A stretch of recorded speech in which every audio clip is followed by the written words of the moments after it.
हारने वाले हमेशा असफलता के डर के बारे में सोचते हैं, लेकिन जीतने वाले हमेशा सफलता के पुरस्कार के बारे में सोचते हैं।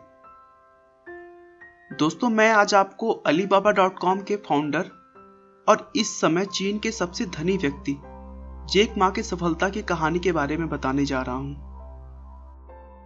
जैक मा विश्व के सबसे सफल एंटरप्रेन्योर में से एक हैं। उनकी कुल संपत्ति $20 बिलियन आंकी गई है। दोस्तों, जैक ने यह सफलता इतनी आसानी से नहीं पाया है। उनके संघर्षों को अगर आप जानेंगे तो आश्चर्य करेंगे कि इतनी असफलताओं के बाद भी कोई आदमी कैसे आगे बढ़ते रहने की सोच सकता है। जैक मा का जन्म 10 सितंबर 1964 को चीन के एक छोटे से गांव में हुआ था। जब वे 13 साल के थे तभी उन्होंने इंग्लिश सीखनी शुरू कर दी थी। ऐसा चीन में बहुत ही कम लोग करते थे, क्योंकि उस समय चीन की प्रमुख भाषा चीनी थी और इंग्लिश सीखना जरूरी नहीं माना जाता था। इंग्लिश सीखने के लिए उन्होंने किसी शिक्षक का सहारा नहीं लिया था, बल्कि वे टूरिस्ट गाइड बन गए थे और टूरिस्टों को घुमाने के दौरान वो उनसे इंग्लिश में बातें करने की कोशिश किया करते थे। उन्होंने यह काम करीब 9 साल तक किया, जिससे उन्हें इंग्लिश का अच्छा नॉलेज हो गया था। दोस्तों, जैक मा का वास्तविक नाम मा यून है। इन विदेशियों को गाइड करते करते एक विदेशी व्यक्ति से उनकी गहरी मित्रता हो गई, जो उन्हें पत्र लिखा करता था, और उसी विदेशी मित्र ने उन्हें जैक नाम दिया, क्योंकि चीनी में उनका नाम बोलना और लिखना बहुत ही कठिन था। तब से मा यून को जैक के नाम से ही जाना जाता है। जैक का पढ़ाई में बिल्कुल भी मन नहीं लगता था। इसी वजह से वो 4th क्लास में 2 बार और 8th में 3 बार फेल हो गए। कैसे भी करके ये सभी एग्जाम्स पास की तो ग्रेजुएशन के एंट्रेंस एग्जाम में उन्हें 5 बार असफलताएं मिली। उसके बाद जैक ने एक बहुत ही खराब माना जाने वाला इंस्टीट्यूट में दाखिला ले लिया, जहां से 1988 में उन्होंने अंग्रेजी में ग्रेजुएशन की एग्जाम पास की। जैक मा के कैरियर की शुरुआत भी बहुत ही असफलताओं से भरा हुआ था।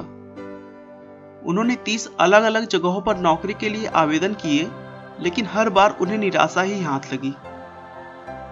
इसी बीच वो एक बार KFC में भी नौकरी के लिए गए। उस समय KFC चीन में पहली बार आया था। इस नौकरी के लिए 24 लोगों ने आवेदन किया था, जिसमें से 23 लोग सेलेक्ट हो गए, लेकिन एकमात्र जैक का चयन नहीं हुआ। शुरू से ही इंग्लिश अच्छी होने के कारण बाद में उन्हें एक कॉलेज में एज अ लेक्चरर रख लिया गया। उसके बाद उन्होंने कुछ दिनों तक ट्रांसलेटर का काम किया। 1995 की शुरुआत में वो अपने दोस्त से मिलने अमेरिका गए, जहां उन्होंने पहली बार इंटरनेट देखा। जैक मा ने इससे पहले कभी भी इंटरनेट नहीं चलाया था।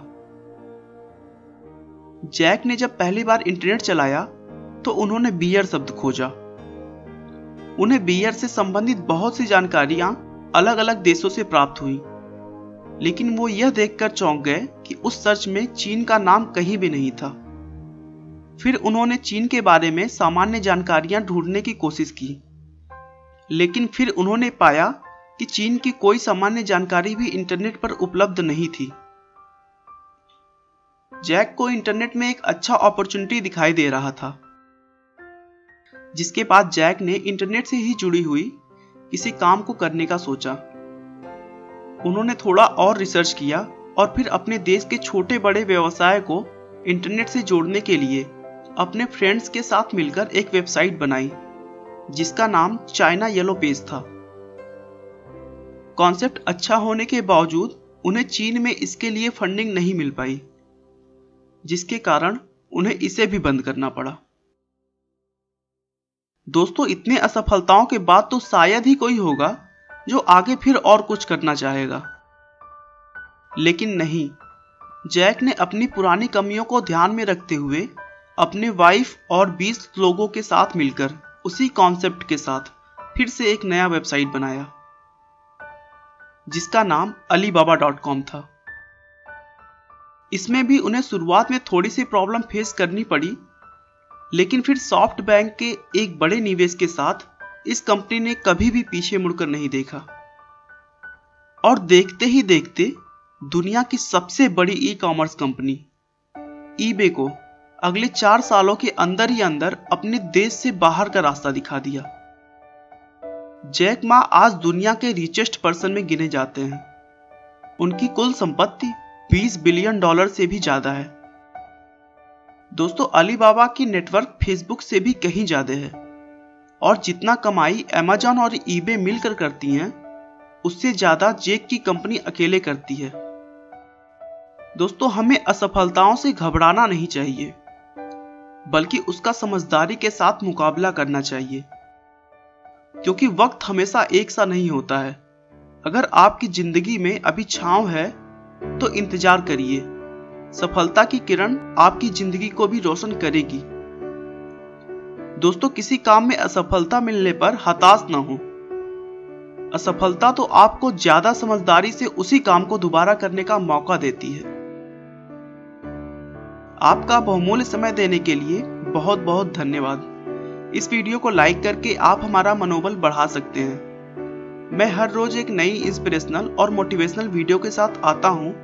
दोस्तों, अगर आप हमारे वीडियो को मिस नहीं करना चाहते तो कृपया चैनल को सब्सक्राइब कर लें। आपको यह कहानी कैसी लगी हमें कमेंट करके जरूर बताएं। धन्यवाद।